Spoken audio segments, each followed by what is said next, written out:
And who am I? That's one secret I'll never tell. You know you love me.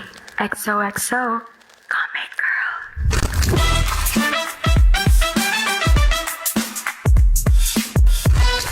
Kamusta, Commates? Welcome back to Com Talks, the Campfire Sessions. I'm Commate Ann, ang biniterang yapper ng Com2. And I'm Commate Mai, ang ate artist ng Com2. Last time, we wandered through the woods of love, reading your letters about friendships, about crushes, and the many forms of love. Grabe, Commates. Ang dami nating natutunan about connections, about boundaries, and the ways we choose each other. Exactly, Commate. And we also mentioned last episode how in some situation it really is important to choose self-love. So today, it's all about transcending into our higher selves. Higher selves! Siyempre yun! Na, para unahin naman ang ating sarili kahit mahirap. Ikaw ba, Commate Ann, may situation ka na ba na nahirapan ka na with your self-love? Ako, madalas, meron akong mga situations na may gusto akong abutin, may mga achievements ako na hindi ko nakukuha agad. So, it leads to disappointment, nalulungkot ako, gano'n. So, parang minsan na-disappoint talaga sa sarili ko and nawawala yung self-love ko. Pero, it's good na nalampasan ko yung mga yon, napagdaanan ko siya, and now, alam ko na kung paano ko siya i-handle, gano'n. Ikaw ba, Commate Mai? So, Ano ba ayun. experience mo sa ganun? Bago ang lahat, gusto lang kitang i-congratulate kasi na-handle mo na yun kasi I feel the same, Commate Ann. Kasi ganun din ako dati. Siyempre, pag bata ka, you've been conditioned into many things nung bata ka na feeling mo hindi ka enough, ganon, Totoo. and lalaki ka na parang walang self-confidence. And now, I feel like I've gone through so much ego death na parang na-overcome ko na yung self-hatred ko. And I'm still trying to learn to love myself better. Pero, Yeah. you know, I'm in a better place now. And kaya nga, sobrang excited ako for today's episode. Gustong-gusto ko lang marinig yung mga sasabihin ng ating mga co-mates para naman marinig natin yung experience nila. And gusto ko din i-share yung mga advice ko kasi this episode talaga is like Very personal.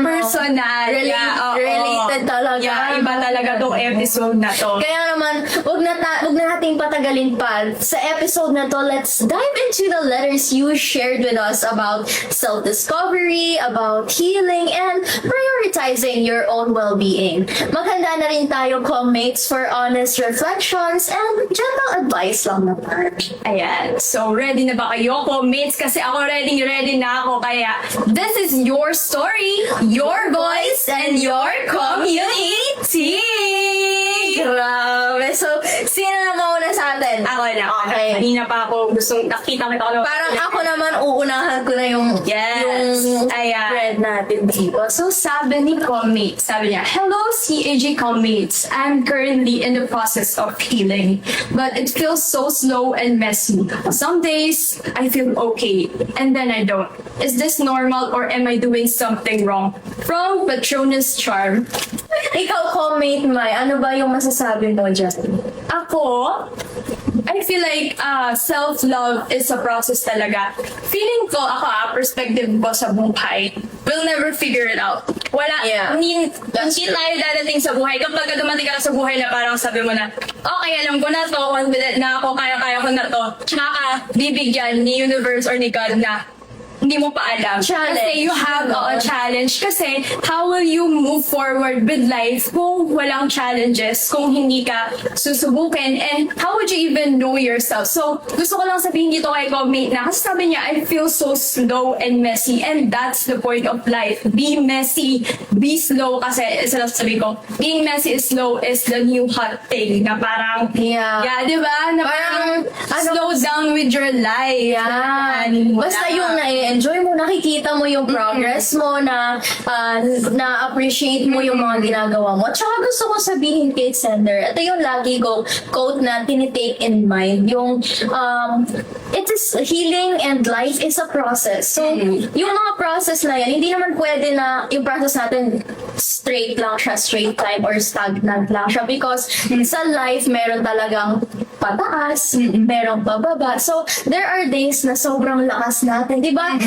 Ang daming days na ang lalakas natin gumawa ng mga bagay na gusto natin, natatapos natin lahat ng gusto natin gawin. Pero there are days na gusto lang din talaga nating mamahinga, gusto lang nating mahiga, or gusto lang nating manood ng favorite nating movie, kumain, ganon. Ganon talaga ang buhay. So, it's okay. It's all right. So, hindi mo kailangan mag-alala, sender, na baka nawawala ka na sa track or nawawala ka na sa tamang path kasi nandun ka pa rin. It's just that you're taking life as a process, not Yan. not an achievement, not Tama, a tama. reward, or parang ipapakita mo sa social media na ganito ka, madami kang achievements. No, you're taking life as a process and as it is. Galing mo doon, Comate. Diba? Sinabi mo yung process kasi naalala ko na minsan masyado tayong busy with our lives, trying to figure out, trying to be the best version of ourselves na parang inatrato na natin yung yung self-discovery natin as a project ba, kumbaga. Oo. Pero isa lang sabihin ko sa'yo, Comate, hindi ka project. You don't have to be always working on yourself, trying to heal yourself, trying to be the best version of yourself. Sometimes, it's okay to just exist. You just have to exist. And let me tell you na kapag ka, nag-slow down ka, you breathe, and you just look at your surroundings. Appreciate mo, be grateful for what's happening. Maging good man yan or bad, ma-realize mo the beauty, the unique, ironic beauty of life na kahit magulo yung nangyayari, somehow, in some way, there is still beauty in it, and that's just, alam mo yun, just keep being whimsical and trying to see the beauty and magic in life. Ayan. Grabe yun. Thank you so much for Sobrang sharing. ganda, sobrang genuine ng unang letter natin. Sobrang lalim na agad ng napatunguhan natin. So, kaya na-excite ako eh. Na-excite ako bigla na buksan na yung Yes. letter. So, unahan ko na ito, This is from Long Live. Grabe, parang kanina may Harry Potter fan tayo. Ngayon may Taylor Swift fan tayo. Sabi ni Long Live, "Hi CAG Commates. Lately, I feel lost while trying to become a better version of myself. I don't know who I am outside of other people's expectations. How did you figure yourself out? Any advice would mean a lot." Yan, madaing tao din yung nagsistruggle na hindi nila malaman kung sino sila because we've been conditioned to be a certain someone. Sometimes we put too much labels into ourselves na nakakalimutan natin na tao din naman tayo. Yun Yan, yung sabi ko, nakaka-box out, nakakalimit yung pagkakaroon ng label masyado sa sarili. So, ano sa Parang inuunan, di ba kasi inuunan natin yung pagiging sister, pagiging classmate, pagiging friend, pero nakakalimutan natin yung pagiging human. Pagiging human being. We also have our weaknesses, we also have yung mga hindi natin talaga kayang gawin. We shouldn't base our life on other people's expectation. Alam mo, sender, the only expectation that you will base from is your expectation from yourself or yourself. Ikaw lang makakapagsabi nun. So, hindi ka dapat makikinig sa expectation ng ibang tao sa'yo. Kahit pa kapamilya mo yan, kaibigan mo yan, ikaw lang makakapagsabi kung anong gusto mong maging, kung saan ka pupunta. Ang una mong gawin, establish yourself, establish what you really want. Isipin mo, Nag-try ka ng hobbies. mag-explore ka kung ano ba talaga gusto mong gawin, saan ka ba talaga masaya, and focus on those things. Huwag ka na mag-focus sa kung ano nakikita mo sa mga trends. Pero minsan, yung iba, di ba, kahit merong hobbies na sila, nahihirapan sila na, kasi sabi nila, I'm not good at something na wala akong talent. Minsan, yung ibang tao, gano'n nahihirapan. Di ba, dahil kong friend na nagsasabi na, buti ka pa, alam mo na yung gusto mong gawin sa buhay. So, gusto ko lang din ipaalala dito kay Comate na sometimes, hindi mo naman kailangan maging magaling. Hindi mo kailangan maging mabilis. You just have to enjoy something. Wag mong i-pressure yung sarili mo na you have to find your purpose kasi it's a lifelong journey to really truly find your purpose. Yung iba, alam na nila. Yung iba, they're figuring it out. And yung iba, paulit-ulit na nagbabago yung purpose nila. So gusto ko lang sabihin na wag kang ma-pressure to be someone. Just be yourself. At saka yung destination natin is the journey. Hindi totoo yung destination na may pupuntahan tayo, na may pupuntahan tayong lugar. The destination is the journey itself. Kaya enjoy lang. Tama yung sinabi ni Pamela at kanina, that you just have to believe in yourself. But if you believe in God or a higher being or a universe of some sort, don't try to please anybody. Please that God. If you don't believe in that, then believe in the people around you. They're building you up and they're encouraging you to love yourself. So, it's all about your perspective. Yeah. So, may mga tao talaga na hindi ka gusto, hindi ka magpugustuhan, pero may mga tao na magmamahal talaga sa'yo. So, it's all about the way you look at those people. Thank you so much, sender number 2, Omi number 2. Ngayon naman, let's move forward to our last sender. As na yan, grabe naman, parang... Special to, ayan. Special shoutout sa'yo. Hi, si AJ Comments. Gusto ko lang humingi ng advice. Sinusubukan kong piliin ang sarili ko ngayon, pero laging may guilt na kasama.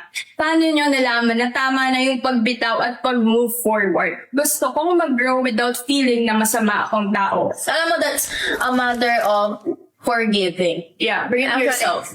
Kasi pag nag-forgive tayo, we're not just forgiving yung mga nakasakit sa atin, yung mga nakagawa sa atin ng masama, we're also forgiving ourselves. Kaya yung pag-move on, pag-move forward, hindi siya representation ng pagiging mataas or pagiging makasalanan or pagiging masamang tao. It's a representation of us being strong. Strong enough to let go of those things na nakasakit sa atin. Strong enough to let go of those things na totoong naka-apekto sa damdamin natin, and strong enough to let the universe, let God, or let whatever you believe in, manage what happened, manage that person. So, it's always mararamdaman mo kasi yan. So, wala namang tamang time. Hindi kasi namin masasabi kung kailan yung tamang time na kapag 1 year na, kapag 2 years na, hindi. It's all from your perspective, it's all from your emotions. Kung kaya mo na bang kalimutan, or kung actually hindi kalimutan kung kaya mo na bang patawarin, kaya mo na bang bigyan ng space yung puso mo, kaya mo na bang hayaan na yung mga nangyayari, and kaya mo na bang magbigay ng another chance, ganon. Although time heals. Yeah, time heals. Yun din isa makakatulong sa'yo, sender. Yeah. Na kapag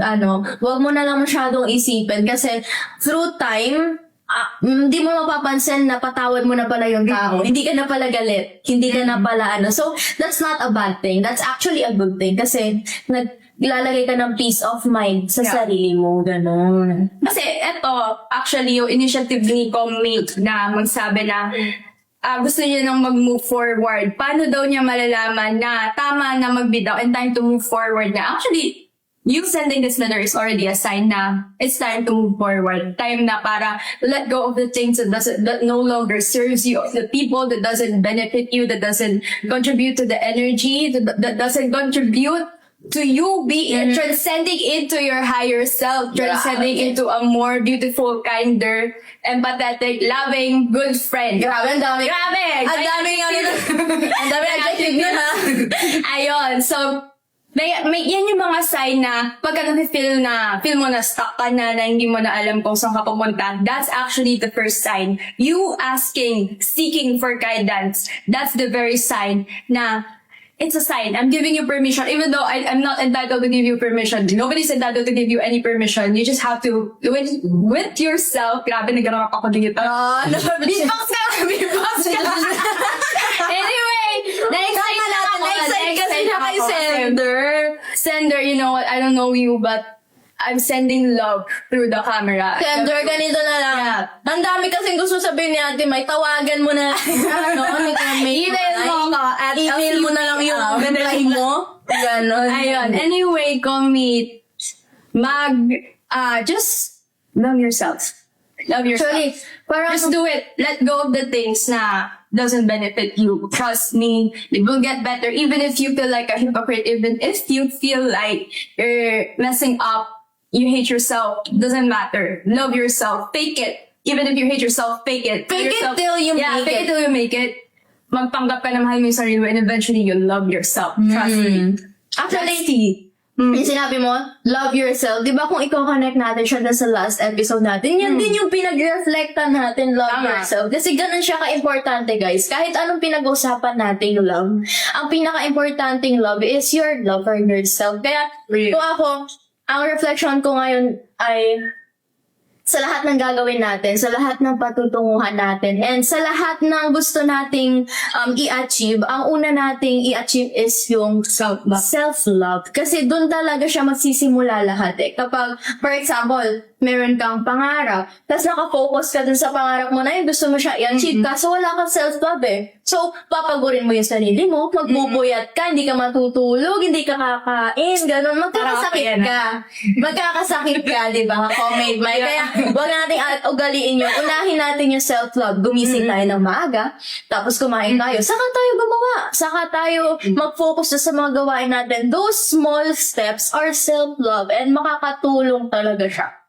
As we wrap up today's campfire, remember guys, becoming is a process. Process yan, hindi mo kailangan magmadali, hindi mo kailangan na mag-alala kung sobrang messed up na ba na nangyayari. It's okay to stumble along the way. Whether it's walking away from something unhealthy, forgiving yourself, or taking time to breathe, choosing yourself is always an act of love. So, commit sana yung mga stories nito, na sana they inspired you to reflect on your own journey with growth, with healing, and with self-love. Tama yan. So, comment down below how you practice choosing yourself, or share a small victory in your growth and journey. Yan. Thank you so much for trusting us Thank with you, Kom. your stories, comments, and remember, always keep your hearts open. And your tea always served. Don't forget to follow our Facebook page at LCUP Communication Arts Guild for more episodes of warm conversations. Until next camp, mates. Bye! Sarap. Ang sarap. Sarap, Thank you guys. sa sponsor.